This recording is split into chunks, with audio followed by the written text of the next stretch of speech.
우리가 온전히 이 시간 깨닫지 않으면 우리 모든 생활 속에서 제약 속에서 헤맬 수밖에 없는 우리 죄인의 심정을 여러분들이 고백하지 않을 수 없는 것입니다. 예수님이 성천하신 후에 열흘 준비했을 때 예루살렘 한 다락방, 그 마가의 다락방에서 120명의 성도들이 모여서 성령께서 강림하신 놀라운 사실을 통해서 많은 외국인들, 다양한 민족들이 모여서 120명이라는 사람들이 기도할 때에 그때에 방언이 터졌습니다. 그 방언을 통해서 모든 사람의 말이 통했던 것입니다. 그 방언 속에서 주님의 그 놀라운 성령의 강림을 통해서 아버지 하나님의 임재하심을 깨닫게 된 것입니다. 이 마가의 가르침은 바로 예수님께서 약속하셨던 구약 성경의 여러 선지자들이 약속하셨던 그 성령의 강림이 마가의 다락방에 임하셨던 것입니다. 우리 모든 성령의 충만함이 우리 자기들이 정말로 배우지 않았던, 전혀 배우지 않았던 그 외국어, 바로 방언이 하나님의 큰 일을 선포하는 그런 놀라운 일로 변화되게 하겠습니다. 하나님의 큰 일이라는 것은 온 세상을 향한 하나님의 구원 계획과 그 깊은 오순절의 그 놀라운 하나님의 그 역사심을 관련하는 사항을 말씀하시는 것입니다. 성령님께서 강림하신 바로 그날에 오순절 축제에 참여해서 예루살렘 많은 국내외의 많은 사람들이 유대인들과 함께 유대교로 또 개종한 이방인들이 예루살렘에 많이 모였습니다. 그때 베드로 사도가 그 많은 설교를 듣고 3,000명이라는 놀라운 인물들이 이기적으로 모이고 놀라운 그런 은혜가 넘치는 그 속에서 교회가 만드는 것이 바로 성령 감림주일이 말하는 기념교회가 되는 것입니다. 그때에 신약의 시작과 함께 우리의 성령의 강림한 교회가 시작되는 것입니다. 예수님을 배척하고 우리가 죽였던 바로 그 예루살렘에 주님의 교회가 생긴 것입니다.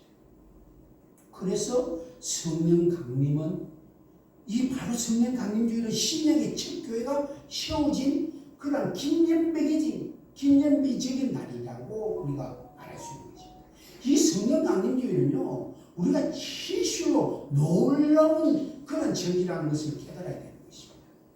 이 성령 강림의 이전 시대와 이후 시대를 우리가 말할 수 있는데, 성령 강림 이전의 시대는 간헐적으로 필요한 사람들에게 정말로 온전한 삶에게만 성령이 강림하신 그런 절기였다면은 이 성령 강림 이후의 시대는 진실로 우리가 모든 것을 신령을 교회 속에서 우리 신령 각자의 개인 속에 신령이 임하게 된 것입니다.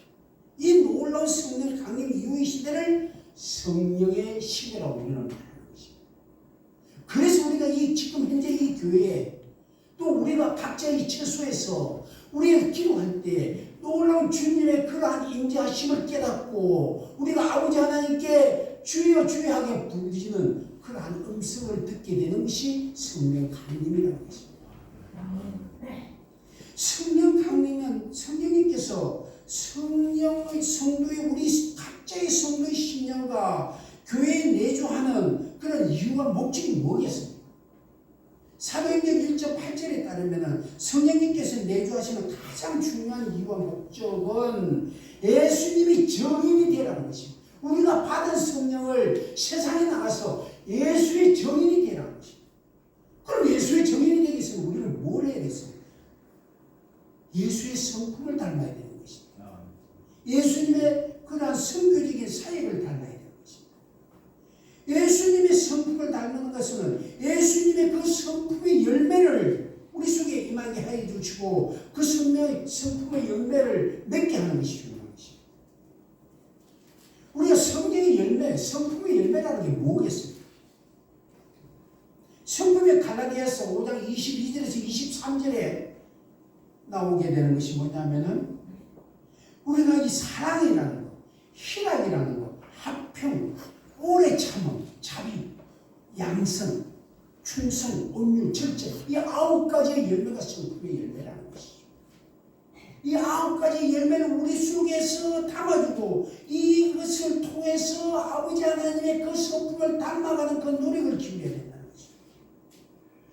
또 사역의 열매라는 것은 더 많은 영혼을 우리가 세상 속에 나가서 구원하고 제자로 삼는 것을 뜻하는 것이죠. 그리고 전도와 양육의 열매가 되는 것이죠.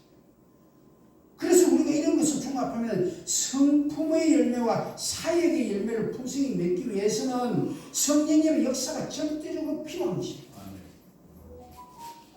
한 부자가 예수님께 다가와서 내가 어떻게 하면은 선생님께 영생을 얻을 수 있겠습니까? 이런 질문을 했습니다. 예수님께서는 이 부자의 심령을 꿰뚫어 봤습니다. 그리고 이렇게 답변했습니다. 네가 선한 일을 함으로써 영생을 얻고자 하느냐? 그렇다면 하나님의 계명을 지켜라. 그래서 예수님께서 그렇게 좀 질문합니다. 성령 어떻게 하면 성령을 받을 수 있는 그러한 내가 계명을 어떻게 실천해야 됩니까? 우리가 계명은 너무나 잘하지 않습니까? 10계명에서 나오는 도둑질 하지 말라, 살인하지 말라, 간음하지 말라, 거짓 증언하지 말라, 내 부모를 공경하라, 그리고 내 이웃과 내 자신을 너와 같이 사랑하라고 하셨어요. 그러한 사실을 너 스스로가 깨닫고 실천하면 영생을 얻을 거라고 분명히 그 부자에게 말씀했습니다. 예수님 말씀에 그 부자는 자신 있게 선생님이시여, 내가 진실로 그러한 것을 다 계명을 열심히 지키고 실천하고 있는데 그런데 내가 부족함이 있습니까? 근데 예수님은 그렇게 말씀해요. 네가 진정으로 그것을 실천하고 있다면 네가 가진 모든 재산을 다 이웃에게 나눠주고 그리고 나를 따르라고 했습니다. 그때 이 부자는 공임이 생겼어요. 자기가 계명을 지키던 그렇게 큰 소리를 쳤던 사람이 자기 재산을 움켜쥐고 놓을 수는 없었던 것입니다. 그래서 예수의 제자가 되지 못하고 떠나가 버립니다. 예수님을 떠나버렸습니다. 우리가 구약의 율법을 두 가지로 나눌 수 있는데 도덕법과 제사법입니다. 도덕법은 우리가 요약하면 하나님의 사랑, 이웃 사랑, 이 부자에게 예수님이 말씀하신 영생을 얻으려면 이웃 사랑을 정말로 실천하는 그런 것이 도덕법입니다. 이 도덕법은 정말 지키기 어려운 것입니다. 여러분들 지킨다고 말은 하시지만도 실제로 내 모든 것을 내려놓고 진실로 이웃을 위해서 내가 진실로 모든 것을 다 베풀 수 있는 하나님의 사랑을 진실로 여러분들이 실천할 수 있다고 장담할 수 있다면 그건 오산이지 않습니까? 저는 정말 목사님들을 만나면서 너무 감사한 게 매일 기도하면서 새벽 기도 성경에서 정말 모든 죄밖에 들어오지 않고 정말 눈물밖에 안 나오는 것입니다. 너무나 지은 죄를 온전히 고백하고 온전히 실천하는 그런 노력이 부족한 것입니다. 그런데 여러분, 어떻게 하나님의 사랑, 어떻게 이웃 사랑을 온전히 실천할 수 있단 말입니까? 구약시대에 이것이 너무나 힘들었던 것입니다. 그래서 거기에 대안하는 방법으로 나온 것이 제사법. 제사법은 뭡니까? 어린 흠없는 순양을 잘라서 그 피를 Great Holy Place 지성소에서 제사장이 내가 원했던 대로 뿌려주고 그 양의 몸통을 불로 태웠던 것이 제사법 아닙니까? 이 도덕법에서 도저히 우리가 실천하지 못하는 모든 것을 그나마 제사법을 통해서 모면하고자 하는 것입니다. 결국 우리가 쉽게 말해서 저희 손자가 이제 일본에 이제 교육대학을 가는데 그 대학에 야 매달 몇 시까지 모여 그리고 인성자에 따라서 쫙 들어가면은 대학에 합격시켜주는 것입니다. 그런데 모든 수능, 우리 한국의 예를 들면 수능 점수와 또 모든 미국에서는 봉사 점수와 그리고 여러 가지의 그 어떤 면접과 어려운 것을 통해서 대학에 합격할 수 있는 이 두 가지 방법을 말하는 것입니다. 이게 가능한 일입니까? 죽순다고 대학에 들어갈 수 있습니까? 그게 제사법이라는 거죠. 그러니까 구약시대에 그러한 계명을 지키는 이 어려움에서 하나의 단적으로 표현하는 이러한 것이 얼마나 힘들고 어렵다는 것입니다. 율법을 지키면 구원을 받는다는 그러한 것을 지시고 우리가 얼마나 어렵겠습니까? 그럼 역으로 말해서 우리가 율법을 지키지 않으면 어떻게 되겠습니까? 하나님이 심판을 받고 하나님 지옥에 떨어지는 그런 엄청난 범죄가 되는 것이죠. 하나님의 진노와 심판을 받을 수밖에 없다는 것은 율법의 선언입니다. 그래서 우리가 정말로 그러한 것을 통해서 살아가기 위해서는 우리가 진실로 복음을 전해야 되는 것입니다. 복음 뉴스를 전해야 되는 것입니다. 여러분, 하나님을 사랑하라, 이웃을 사랑하라는 계명은 누가 온전히 지킬 수 있겠습니까? 누가 분명히 그걸 할 수 있겠습니까?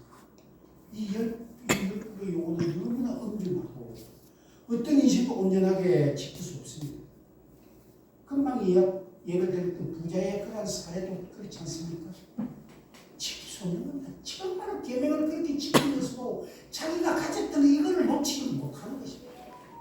그러므로 도덕적으로 그 누구도 구원에 이룰 수 없습니다. 하지만 구약 시대에 하나님께서 도덕적 율법 외에 한 종류의 그 율법을 주는 것이 제사법을 통해서 나아갔지만도 그 제사법과 도덕법은 진실로 우리가 조금 전 아까 찬양했지만 조금 전 지나는 것밖에 안 되는 것입니다.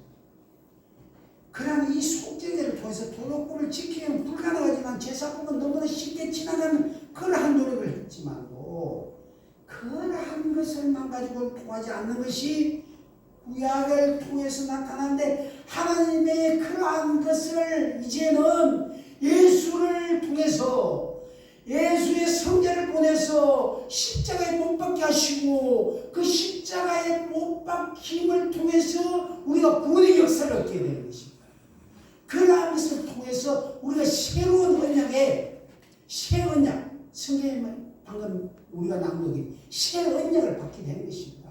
그래서 우리가 성령이 우리에게 임하시고 강림하시고 그거를 통해서 우리가 각자 그 강림했던 성령을 어떻게 받아서 지시로 기도하고 찬양하고 경배하고 영광 올리며 아버지한테 온전히 나아갈 수 있는지 우리가 교회라는 성전에 모여서 주님을 온전히 깨달을 수 있는지 이것을 우리가 온전히 받아들일 때야만이 성령 강림의 의미를 깨닫게 되는 것입니다.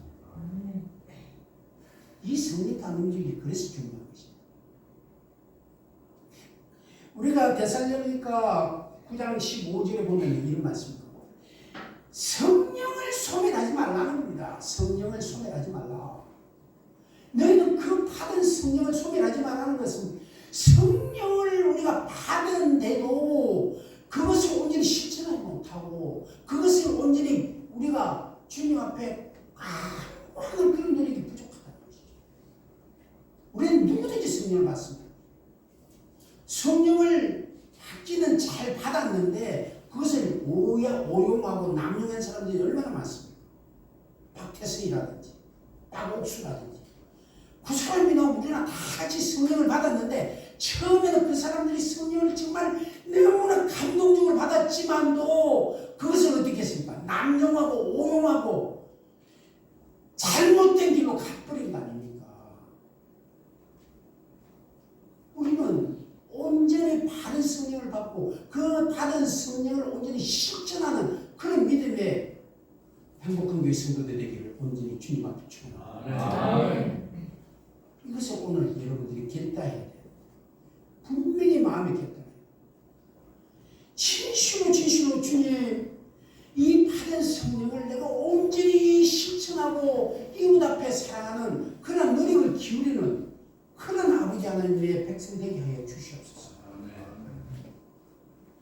손영호 목사님이 여러분들 손영호 목사님이 안예선이라는 그 살인범을 자기 양아들로 삼았습니다. 어떻게 자기 아들을 죽인 사람을 우리가 어떻게 해야 될까요? 나도 가서 죽여 뿌리면 뭐가 됩니까? 그 복수가 되는 거예요. 그렇지만도 그것까지도 참고 법에다가 보내서 법의 심판을 하게 되는 건 뭡니까? justice, 정의가 되는 거죠. 그렇지만 그 한계를 뛰어넘어서 내가 진실로 그 죽인 범인을 내 아들로 삼는 건 뭡니까? 그게 은혜라는 거죠. 은혜. 그 은혜를 여러분들이 이 시간 받으셔야 된다는 것이죠.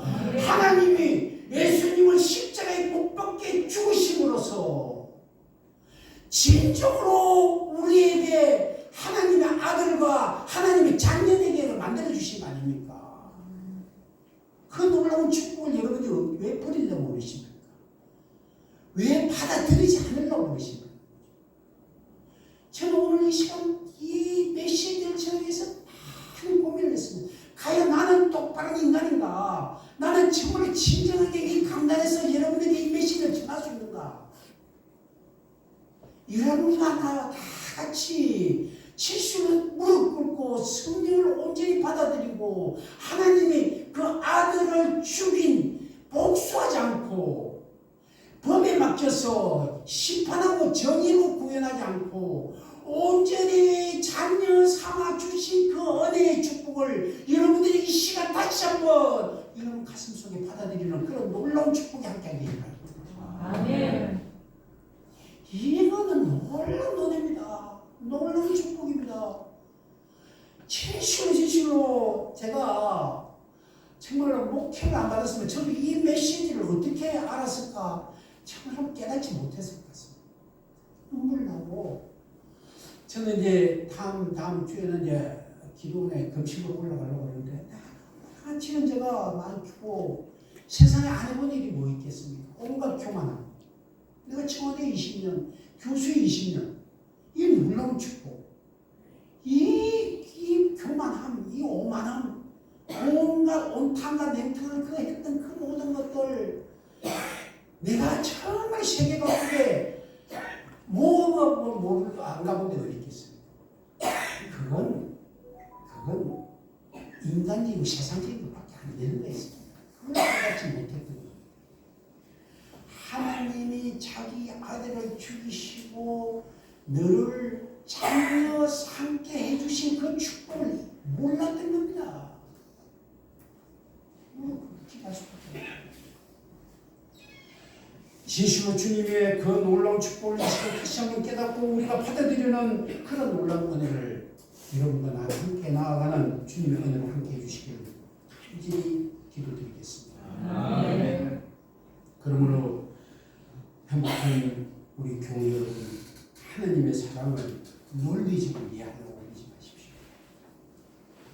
하나님의 그 축복과 성령이 머리로서 이해될 수 있는 거라면 우리가 공부를 열심히 한다든지 정말 수능을 잘 가가지고 하나님의 사랑을 깨달으면 되는 것이 그건 아닙니다. 초논리적인 거랍니다. 우리가 세상적이고 인간적인 생각으로 판단하려고 하지 말고 그냥 받아들여야 되는 것이죠. 가슴을 열고 그냥 받아들여야 되는 것이죠. 그때 그 놀라운 주님의 진리가 깨달아지는 것입니다. 베드로가 무슨 능력이 있어가지고 3,000명을 해결시키고 어떻게 놀라운 그 주님 앞에 무릎 꿇는 그러한 복음의 승리가 되는지. 요즘 미국에서 떠는 86세 할머니가 있거든요. 그분은 출전꾼인데 요즘 뭐 유튜브에 굉장히 뜨고 있습니다.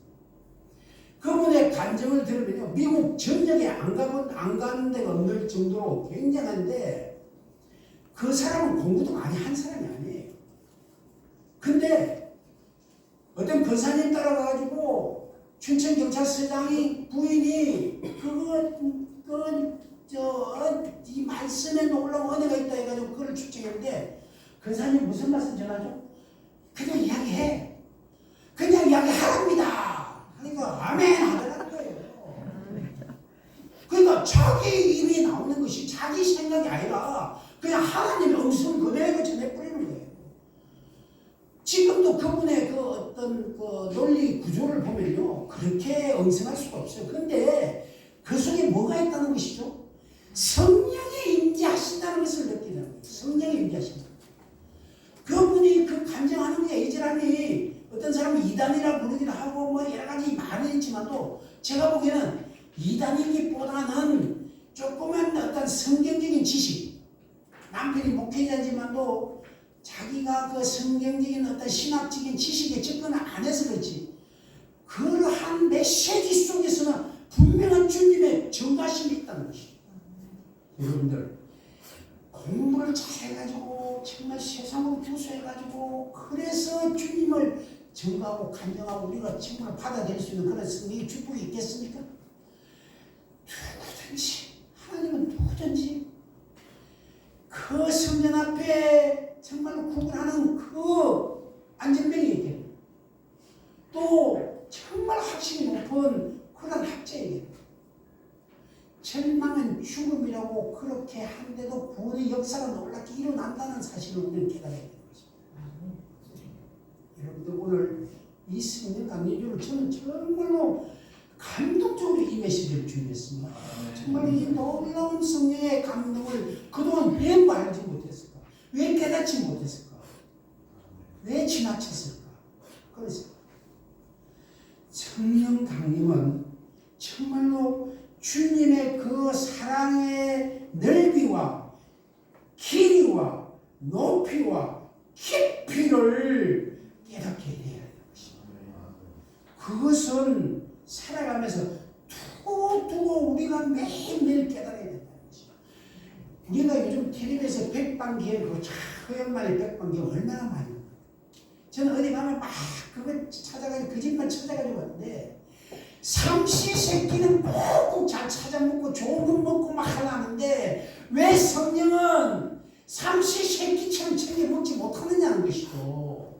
주님이 주시는 그 축복의 백반을 왜 챙기지 못하느냐는 것이죠.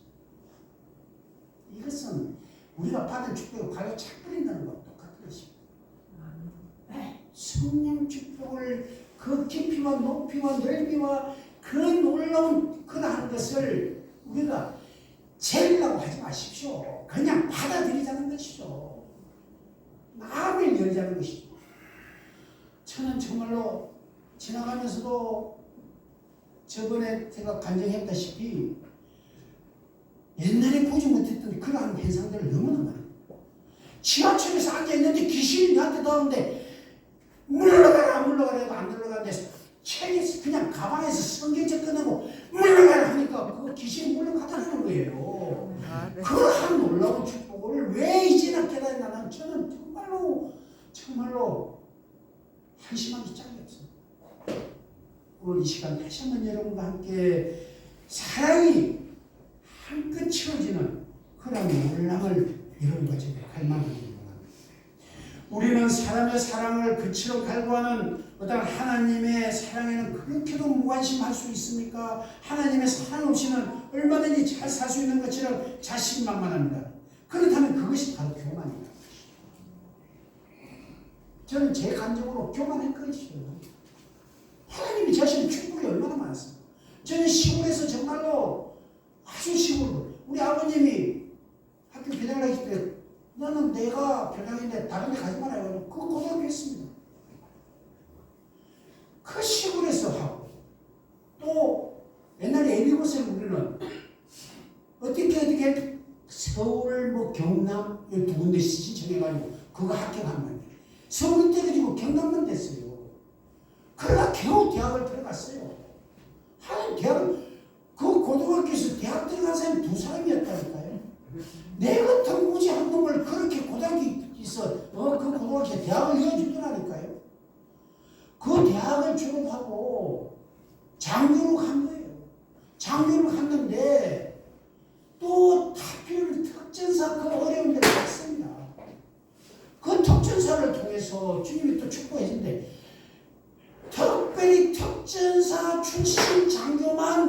대통령 경호실에 시험 치라는 거예요. 그래서 갔는데도 합격했어요. 합격했다니까요. 그리고 열심히 피가 터지게 노력하니까 이상한까지 올라가게 해주는 거예요. 나 같은 촌놈을 그렇게까지 축복 준대 그 축복을 발로 차버린 거예요. 그래도 하나님은 끝까지 기다려주시고 교수를 또 보내주시고 또 학교를 만들었어요. 또 그 축복을 그냥 교만하게 차버린 거예요. 많은 축복들을 다 발라쳐 그것을 이웃에 나눠주고 그것을 정말로 세상과 함께 했으면 하나님 얼마나 놀랍죠. 더 그런 은혜가 임하겠어. 진실로 회개할 수밖에 없어. 하나님의 은혜가 사랑을 교제하는 그런 교만을 부리고 말았던 것입니다. 우리는 이 죽음의 벽에서 살아날 유일한 길은 하나님 앞에 겸손하게 무릎 꿇는 수밖에 없습니다. 주여 주여 진심으로 제가 잘못했습니다. 교만했습니다. 오만했습니다. 진심으로 이 시간 다시 한번 주님이 주신 그 성령의 축복을 깨닫고 온전히 주님 앞에 나아가기를 원합니다. 이 좁은 길을 가기 위해서 주님 앞에 온전히 서기를 원합니다. 그러한 것을 예수님을 내 마음속에 영접하는 그러한 놀라운 은혜가 여러분과 다 저와 함께 하시기 바랍니다. 예수님을 영접했는지 그 한 가지는 가장 먼저 거기서부터 우리의 신이 새롭게 되고 새로운 언약이 우리에게 임하는 것입니다. 여러분 중에 이런 질문을 하실 분이 계실 겁니다. 그러면 다른 종교에도 구원이 있습니까? 다른 종교에도 구원이 있다 이거죠. 왜 기독교만 구원이 있냐는 것이죠. 여러분들 산을 올라가시면요. 산을 올라가실 때는 동쪽으로 올라가서 서쪽으로 올라갈 수도 있고 바위 암벽을 타고도 올라갈 수 있고 밭쪽을 타고 올라갈 수 있고 여러 방법이 있습니다. 그렇지 않습니까? 산 정상에까지는 갔어요. 산 정상에까지는 열심히 갔는데 이 산 정상에서 머무는 것은 세상적인 구원이라는 것이죠. 그렇지 않습니까? 산 정상에 가니까 모든 것이 다 보이니까 이것이 내가 정말 구원받았구나 착각하는 것입니다. 그런데 우리 기독교에서 진실한 구원은 뭡니까? 산 정상에서 하나님께 들려서 하늘나라에 간다는 것이 구원이라는 것이죠. 이 구원을 깨달아야 됩니다. 그럼 뭐로 가능하다? 성령 강림이 우리 마음속에 임하셔서 성령의 축복으로서 가능하다는 것이죠. 그렇게 하기 위해서 어떻게 해야 됩니까?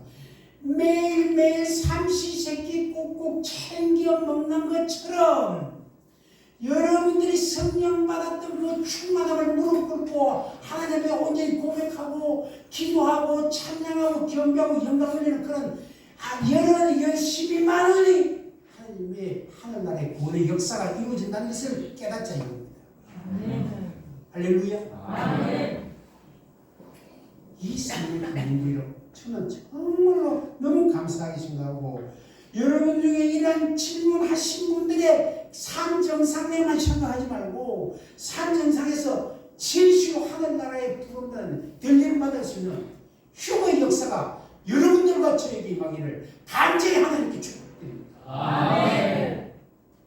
온전히 주님 앞에서 누군가의 손잡고 진실로 여러 가지 방법으로 여러 가지 놀라운 은혜로 하늘나라에 변화받을 수 있는 그런 은혜를 주님 앞에 온전히 나아가는 여러분과 제가 되기를 바라겠습니다. 진실로 주님이 우리와 함께 한다는 것, 그리스도를 영접할 때 온전히 이루어진다는 것은 너무나 자명한 사실인데도 우리가 실천하지 못하고 우리가 온전히 하나님의 영광 돌리지 못하는 그 부족함을 다시 한번 깨닫고 우리 주변의 이웃들 가운데 예수님을 믿지 않는 분들에게 예수님을 전가하고 전도하는 그런 놀라운 은혜가 여러분들이 이제 결단하는 시간으로 임하기를 바랍니다. 진실로 예수님을 구주와 주님으로 영접하면 그것이 모든 것이 다 끝나는 그런 것이 아니라 새로운 시작이라는 것이 이제부터 여러분과 저는 새로운 시작으로 나갑니다. 가면은 다 버리고 회개하고 끝나는 것이며 이제부터 성령 충만을 받고 그 성령 충만으로 이웃에게 전하고 우리 행복한 일을 통해서 놀라운 새벽전을 밝히고 그리고 여러분들 처소에서 무릎 꿇고 기도하면서 성령의 놀라운 역사 그런 것을 깨닫는 그런 놀라운 축복이 여러분들에게 임하기를 주님의 이름으로 축원합니다. 아멘. 진실로 주님이 우리와 함께 하실 걸 분명히 확신합니다. 아멘. 산 정상이 아닌 하늘로 불림받을 수 있는 그런 놀라운 은혜가 이 시간 다시 한번 새 은혜로 받아들이는 여러분들이 되시기를 간절히 축원합니다. 아멘. 진실로 주님이 함께 하시고 주님이 임하여 주시는 그 새 언약이 영원히 변하지 않도록 영원히 그 약속을 신실하게 하나님께서 정말로 우리에게 이루어 주시기를 이 순간부터 시작되고 누리게 된다는 그러한 역사가 우리 마음판이십니다. 쉽게 말하면 돌판이 시키지만도 우리 신비를 시키다. 마음의 비를 시키다. 이 시간 다시 한번 여러분의 마음속에 그러한 새 언약의 그런 결단을 마음의 비에 심어주기를 간절히 축원합니다. 진실로 6절에서 옛 언약과 새 언약의 그러한 역할을 말씀했습니다.